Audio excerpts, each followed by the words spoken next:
Hey, salut tout le monde, bienvenue dans un nouveau vlog. On est vendredi 13 septembre, il est un peu plus de 20h et c'est le début du week-end en bulle. Alors officiellement c'était à 19h, mais je me suis dit que j'allais prendre le vlog une fois que j'aurai au moins une BD à vous présenter, sinon ça n'a pas vraiment d'intérêt. Donc j'ai attaqué ce week-end en bulle en étant plongée dans un roman. Oui, pour ceux qui me suivent sur Insta, c'est assez exceptionnel. Ça fait 15 jours que je galère littéralement à lire, que je ne trouve rien qui me passionne et qui me donne envie. Et je devais commencer une lecture commune normalement sur La Fabrique des salauds de Chris Cross. Et en fait, vu que j'arrivais pas à lire, je me suis dit je vais pas m'aventurer là-dedans. Parce que si ça passe pas, ça fait 900 pages, ça va pas le faire. Et en fait, j'ai voulu, comme la personne avec qui je devais faire la LC m'a envoyé un message pour me dire qu'elle avait bien avancé et qu'elle aimait beaucoup, j'ai eu envie en fait de lire les quelques premières pages pour voir un petit peu le style de l'auteur. Le roman, c'est ça, je vous le montre quand même. Voilà. Et en fait, j'étais censée lire 3-4 pages et en fait, j'ai bouffé plus de 60 pages parce que je trouve ça hyper prenant, j'aime vraiment beaucoup. J'aime vraiment beaucoup et du coup voilà, c'est à dire qu'en fait je galère pour lire depuis 15 jours et au moment où je suis censée lire de la BD je tombe enfin sur un roman qui me plaît. Après comme c'est une grosse bricasse, je vais bien l'étaler et tout, donc je vais en lire un petit peu ce week-end bien sûr, voilà, je ferai des pauses avec BD, manga et tout parce que j'ai quand même pas mal de trucs que je me suis gardé sous le coude exprès pour le week-end en bulle. Voilà, du coup, j'ai attaqué le week-end en bulle avec Chaton contre Dinosaure, le tome 1, donc de Davy Mourier, Stan Silas et Valérie Sierot, donc chez Jungle Edition. Je l'ai reçu il y a quelques temps, parce qu'il est sorti... Attendez, je vous dis ça. Ouais, c'est ça, il est sorti fin août, donc j'ai dû le recevoir à ce moment-là. Et en fait, j'avais... je savais que j'allais organiser un week-end en bulle là, au mois de septembre, donc je m'étais dit que j'allais le garder, et j'ai bien fait. Alors c'est une BD qui est clairement destinée aux enfants. D'ailleurs moi je vais la faire tourner et je vais la passer à ma nièce, je pense qu'elle va beaucoup aimer. Et c'est une histoire vraiment mignonne, un peu what the fuck, mais franchement je pense que les gamins vont vraiment aimer et c'est le principal. Donc voilà, je vais switcher pour que vous puissiez voir quelques planches et pendant que je vous montre les planches je vais vous parler un petit peu de l'histoire. Voilà, donc Chaton contre Dinosaure, on va suivre cette petite fille qui s'appelle Eva, je crois, qui fête ses 10 ans. Elle vit à Saint-Malo. Voilà, en plus Saint-Malo c'est une ville que je connais très bien, donc j'ai beaucoup aimé. Et pour fêter ses 10 ans, son père, parce qu'elle vit avec son papa, son père va lui faire un cadeau assez particulier puisqu'il va lui offrir 3 chatons. Alors elle, la petite, rêve depuis des années d'avoir un chat, donc elle est extrêmement heureuse. Le père va s'absenter pour partir au travail. Alors ça, c'était la partie un peu bizarre, c'est-à-dire que la gamine a 10 ans et le père la laisse tout seul pour la nuit. Je trouve ça bizarre, mais bon, les enfants, ça les choquera pas. Voilà, et le lendemain matin, au réveil, en fait, elle se rend compte que son père n'est pas rentré. Donc elle va commencer à s'inquiéter, vouloir aller en ville, et elle va se rendre compte qu'il se passe un truc assez bizarre, à savoir que tous les adultes se sont transformés, je vous le donne dans le mille, en dinosaures. Voilà, donc il se passe un truc assez ouf, et elle va découvrir surtout que le cadeau de son père, donc les 3 chatons, n'est pas un cadeau anodin, et que ce sont des ninjas. Voilà, je vous laisse découvrir les ninjas. Voilà, je vous dis, c'est vraiment rigolo pour les enfants. Après, en tant qu'adulte, effectivement, tu trouves pas plus que ça ton... Voilà, faut pas lire ça comme ça, faut vraiment lire ça à la cool avec vos enfants. C'est vraiment rigolo, franchement, c'est rigolo, c'est décalé. Voilà, c'est un tome 1. Et moi, je passais un moment plutôt rigolo, ça se lit en 10 minutes. Mais j'ai bien aimé et j'aime beaucoup le dessin, en fait. Vous voyez, ce type d'image qui me fait penser un petit peu à vous savez, tous ces dessins animés qu'on pouvait regarder à l'époque sur France 5. Oui, je suis de la vieille génération. Voilà, donc c'était vraiment cool, et les chats m'ont bien fait marrer, la petite m'a bien fait marrer. Vous savez, ce côté un peu grotesque qu'on pouvait trouver dans Nicky Larson, par exemple, j'aime beaucoup. Voilà, c'est un truc que j'aime beaucoup dans le dessin, parce que je trouve ça drôle et mignon. Voilà. Voilà, une lecture plutôt sympathique, je vous dis, vraiment à destination des enfants, clairement. Mais moi, j'ai trouvé ça vraiment... Je regarde s'ils mettent à partir d'un certain âge ou pas. mais j'ai pas l'impression. Mais moi, j'ai trouvé ça extrêmement mignon, et je pense que mes nièces, parce que en fait, je parlais de l'une, mais l'autre aimera aussi, hein, maintenant qu'elle sait lire. Donc voilà, je pense que mes nièces vont beaucoup aimer. Donc voilà, ça va tourner, et puis j'espère que ça leur plaira. En tout cas, moi, j'ai bien rigolé et j'ai beaucoup aimé. Voilà, je pense que pour moi, ça va être tout pour ce soir, parce qu'il est déjà tard, qu'on n'a pas encore dîné, donc là on va dîner, et surtout ce soir on va regarder la rediff de Pékin Express, parce qu'on n'a pas regardé hier soir, donc voilà, donc je vais regarder ça, et puis je rattaquerai les bulles demain.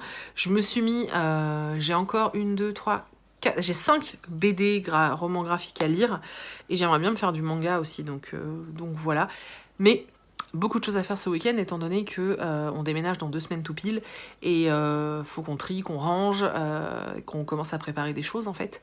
Donc voilà. Je vais aller préparer ma petite salade, puisque ce soir ce sera œufs brouillés et salade verte, voilà. et regarder Pékin Express tranquillement avec le chéri. Et puis voilà, je vous reprends du coup demain pour la suite des aventures, et puis pour vous présenter les autres BD que je vais lire. Et voilà. Coucou, on est samedi matin, il est tout juste 9h. J'ai attaqué dès le réveil avec les BD. C'était, voilà, avec le petit café, voilà, le chat-corne. Du coup, je me suis fait 2 petites BD que j'avais reçues de la part de Glénat, et une que j'ai vraiment adorée, mais de toute façon j'aime beaucoup cette saga, donc ça m'étonne pas. Et l'autre, je suis un petit peu déçue, j'avais aimé le tome 1, mais là le tome 2, je sais pas, j'ai moins accroché. Après, c'est peut-être juste que je suis pas trop dans le mood de ce genre de lecture. Putain, je me suis fait piquer. Regarde mon bras. Oh, bref. Donc, je vais vous montrer. J'ai lu le tome 3 de Pepper et Carotte, de David Revoy, que j'aime beaucoup. C'est vraiment super mignon. C'est l'histoire d'une petite sorcière avec son chat. Donc Pepper, c'est la sorcière, Carotte, c'est le chat. Et en fait, c'est surtout une sorcière boulet, hein. C'est-à-dire qu'elle réussit pas grand-chose, la pauvre. Mais c'est très drôle. À chaque fois par tome, t'as plusieurs petites histoires en fait de leurs aventures, quoi. Donc ça, c'était plutôt cool. Et j'ai lu le tome 2 de l'Aventure Fantastique. J'avais vraiment beaucoup aimé le tome 1 parce que c'était l'introduction, ça... Voilà, et je sais pas, le tome 2... je ne sais pas. Je vous montre. Donc, Pepper et Carotte, c'est ça. Je pense que vous connaissez déjà. Donc ça, c'est un 3e tome, mais étant donné que, vous voyez, chaque fois vous avez un titre comme ça et vous avez des petites histoires. En fait, ce que j'adore dans cette BD, c'est les dessins. J'adore les dessins. Les couleurs sont très belles. Donc ça, c'est Pepper et ça, c'est Carotte. Alors à la base, c'est une BD jeunesse, mais sincèrement... alors autant Chaton et Dinosaure que je vous ai présenté hier, clairement, c'était vraiment pour les enfants. Et bon, en tant qu'adulte, tu t'éclates un peu moins. Autant celle-ci, je pense que ça peut vraiment passer. C'est trop mignon. C'est vraiment trop mignon. Franchement, moi j'aime vraiment beaucoup. Donc ça nous parle de Pepper, de ses petites bêtises, de ses copines qui sont aussi sorcières, et de ses marraines qui essayent de la former à devenir une sorcière, qui essayent de lui apprendre à faire des choses de vraies sorcières, quoi. Mais elle, non, ça marche pas. Et franchement, c'est vraiment mignon, c'est vraiment sympathique. Donc voilà, si vous connaissez pas encore Pepper et Carotte, n'hésitez pas. C'est vraiment une chouette BD jeunesse. Et du coup, la seconde, c'est ça, c'est l'Aventure Fantastique, donc le Saphirisme. Alors, ça, c'est un tome 2. Alors, je vais essayer de pas trop vous spoiler. En fait, dans le tome 1, on suit 2 ados, Sarah et Léo, qui sont frères et sœurs. Et en fait, au moment où ils vont se coucher, ils vont se faire kidnapper par un truc bizarre. Et ils vont arriver dans une espèce de tour où ils sont enfermés dans une chambre.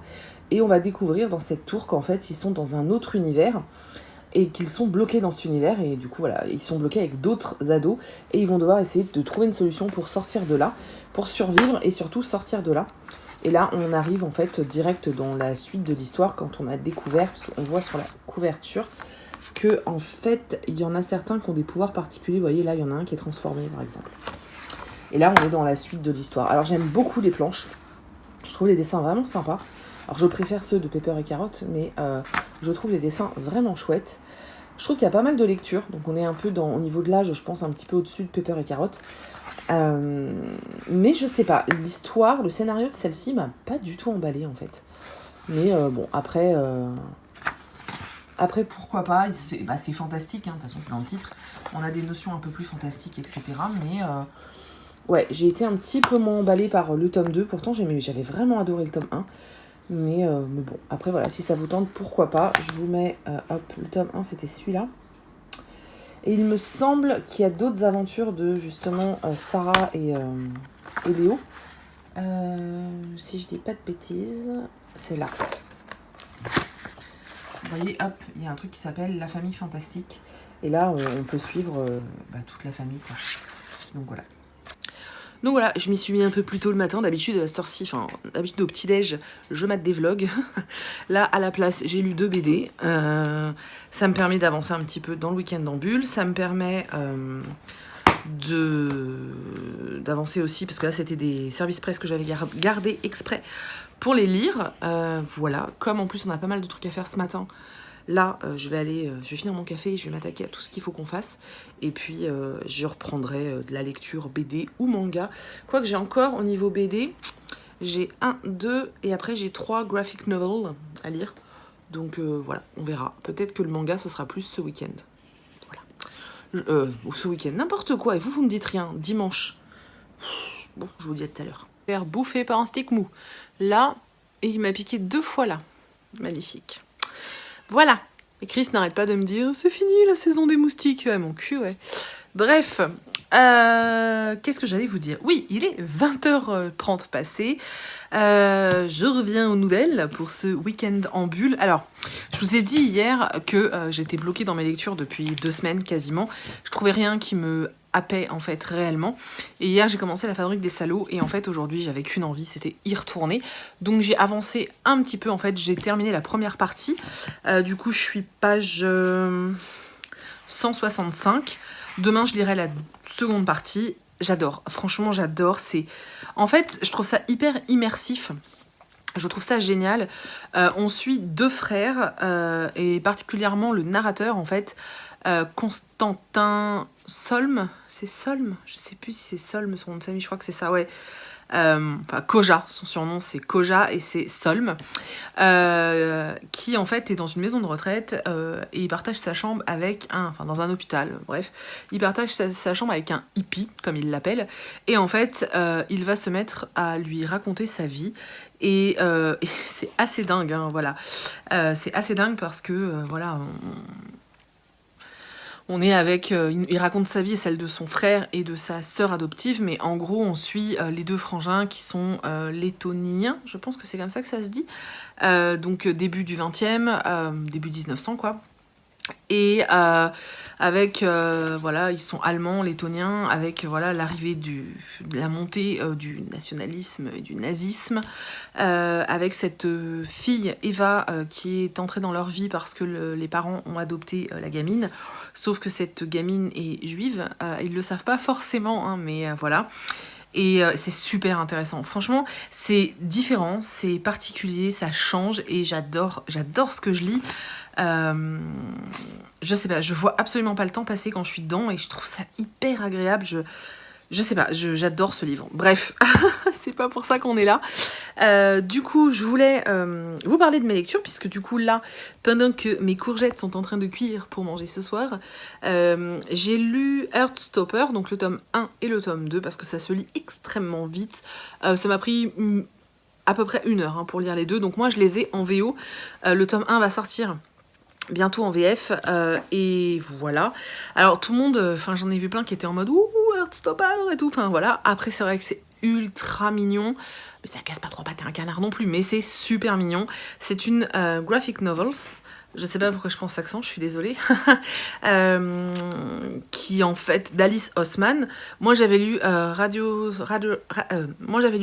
Silence de l'autrice, mais je l'avais lu en français et c'était pas du tout passé, j'avais pas du tout aimé.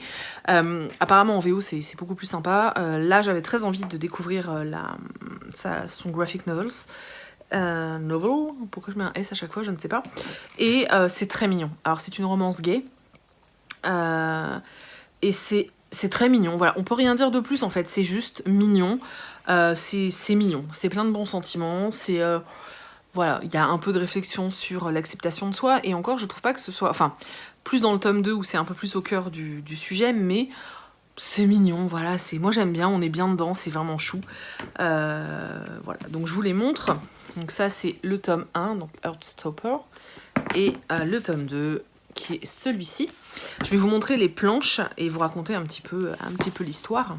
Voilà, donc Heartstopper, c'est l'histoire de ces deux garçons, donc Charlie et Nikki, en fait, qui vont se rencontrer au lycée.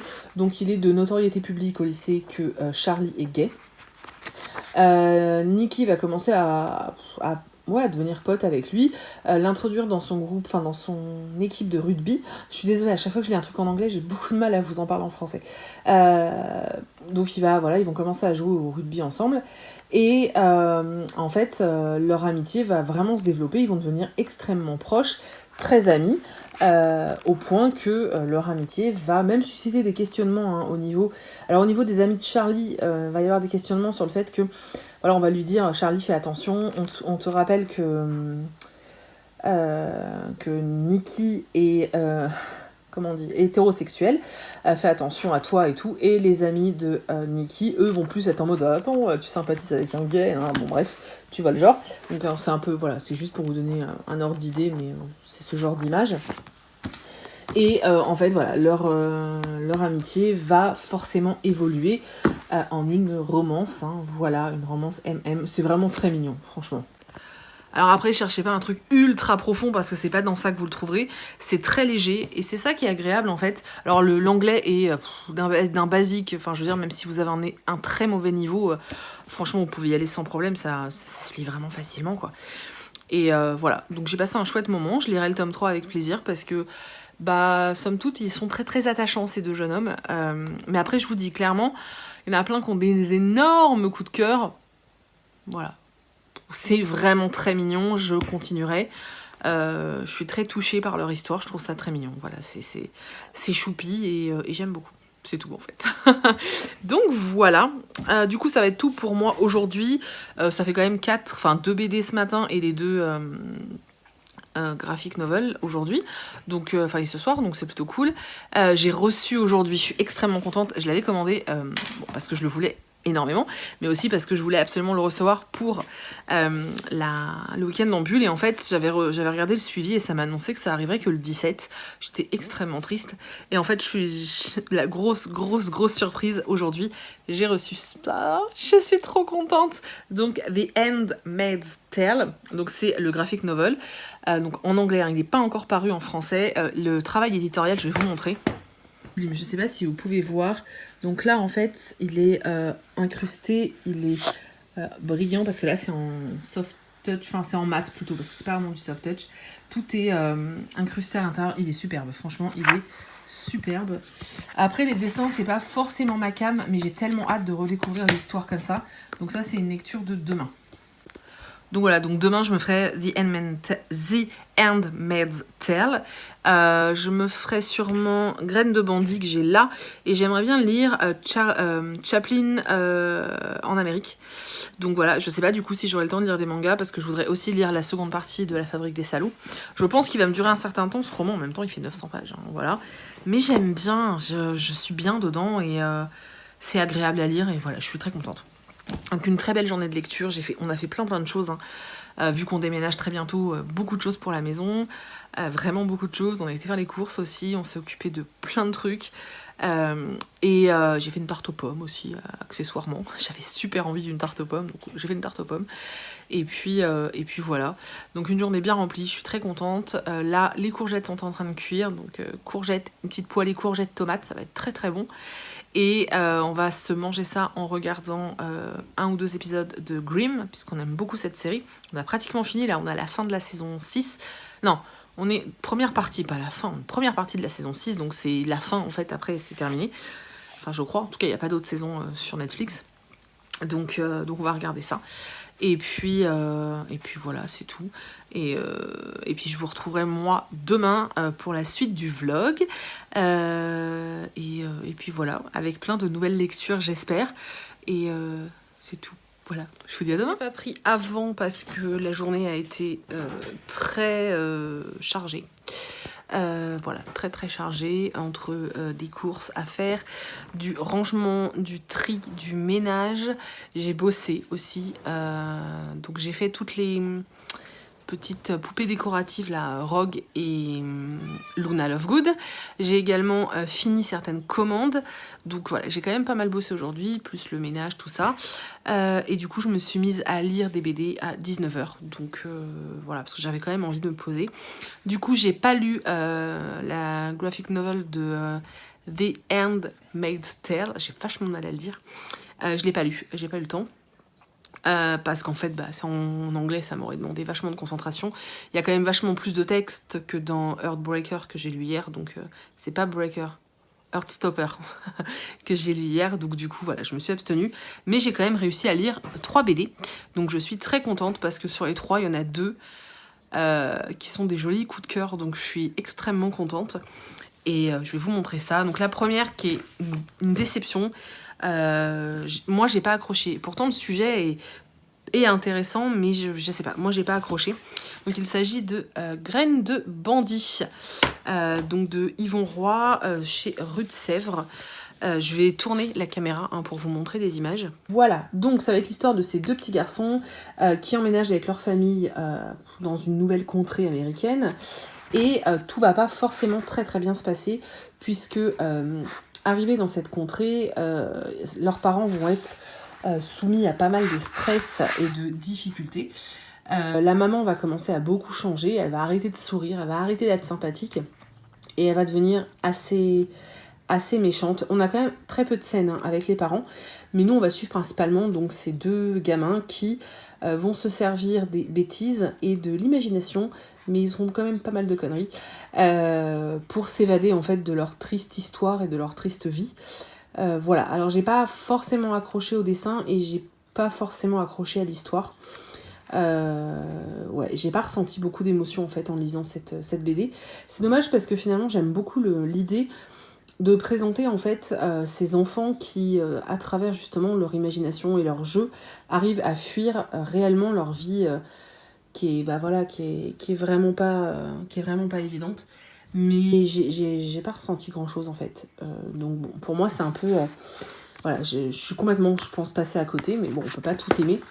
En plus apparemment il parle d'un témoignage en fait de l'auteur, donc voilà, mais ouais, pour moi ça l'a pas fait, mais après voilà, si le sujet peut vous intéresser, pourquoi pas. Alors la deuxième BD que j'ai lue, qui pour le coup est un très très beau coup de cœur, il s'agit de Vivolé, Buenos Aires, place de Mai, donc de Mats et Mayalen Koutst, j'arrive pas, encore chez Rue de Sèvres, que j'ai acheté en fait suite à ma lecture du roman de Frédéric Couderc, dont je vous avais pas mal parlé.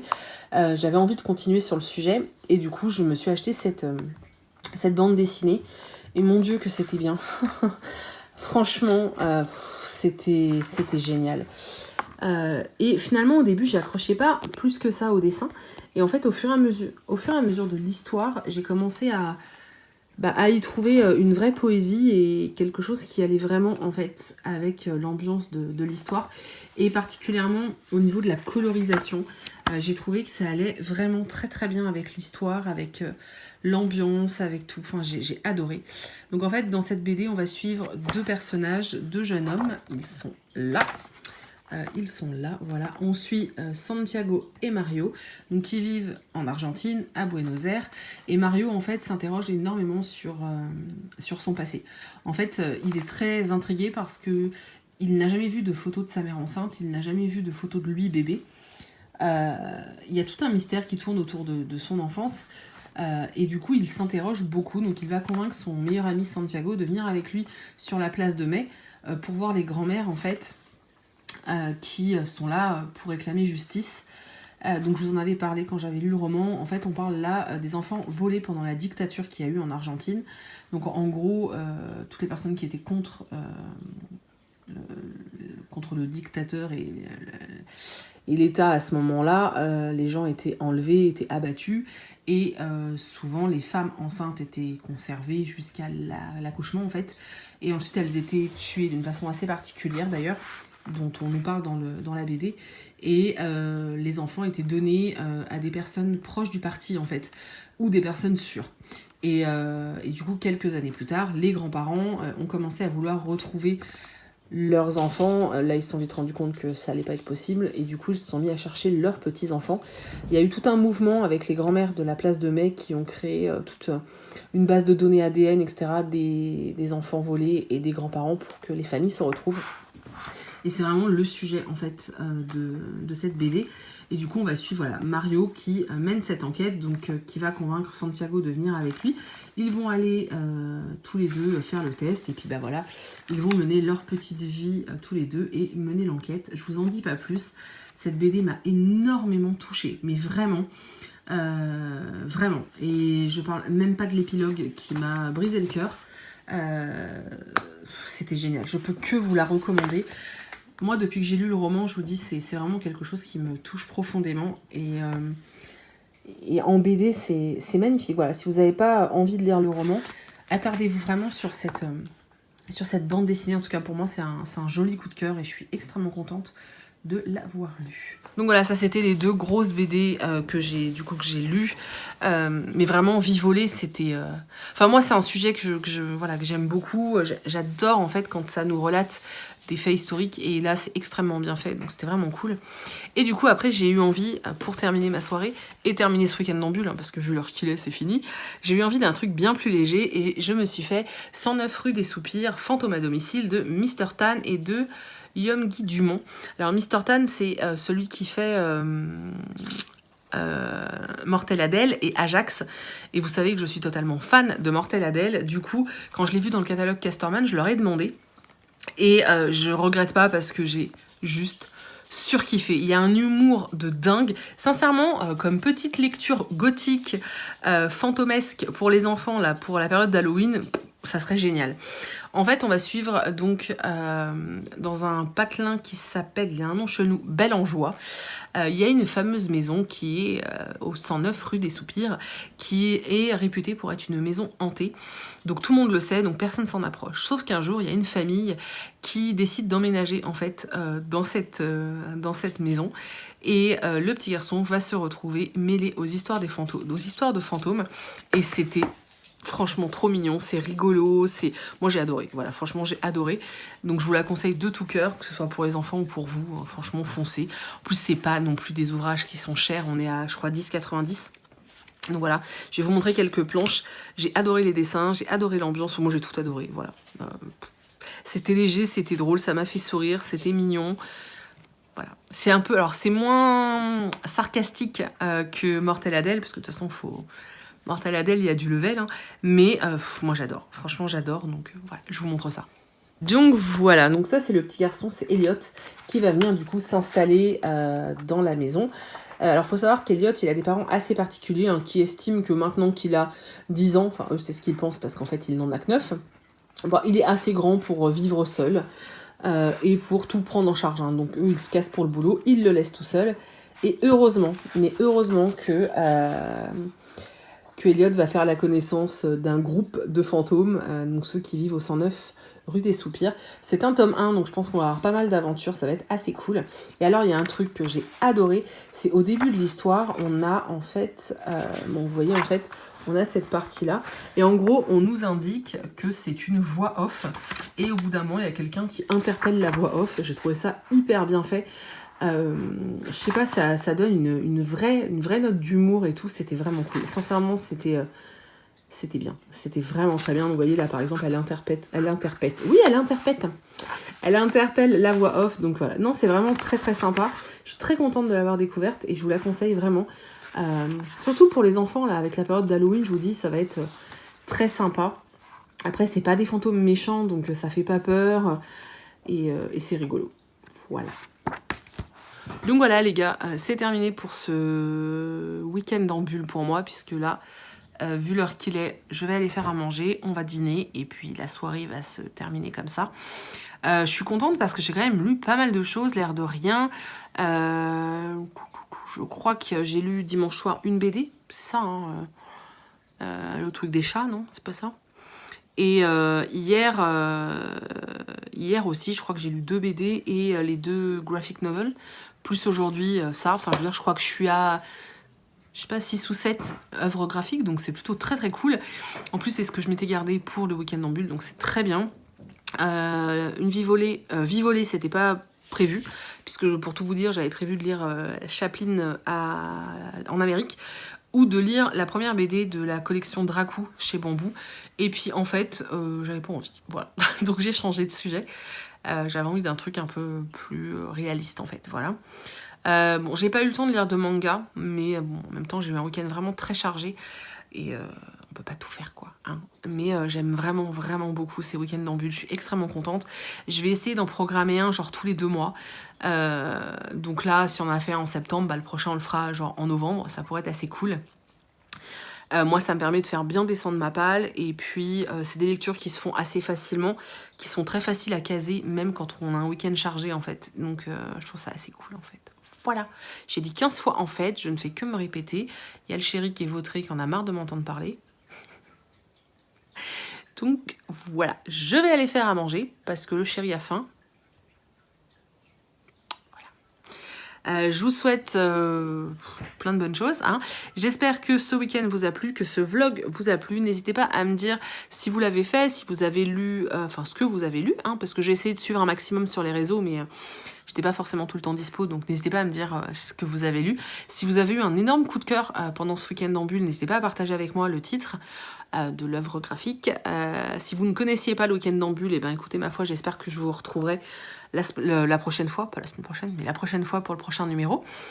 J'espère que ce vlog vous a plu, que vous avez fait des découvertes, parce que c'est le but. N'hésitez pas à me dire quelle est la BD ou le graphique que je vous ai présenté qui vous intéresse et qui vous a interpellé le plus. Moi, je vous retrouve dans quelques jours pour une nouvelle vidéo, je pense. Et puis voilà, je vous remercie d'avoir regardé ce vlog jusqu'au bout, et je vous mets les infos, donc les BD et les titres, etc. dans la barre d'infos, donc n'hésitez pas à aller regarder. Et voilà, je vous fais d'énormes bisous et je vous dis à bientôt dans une prochaine vidéo.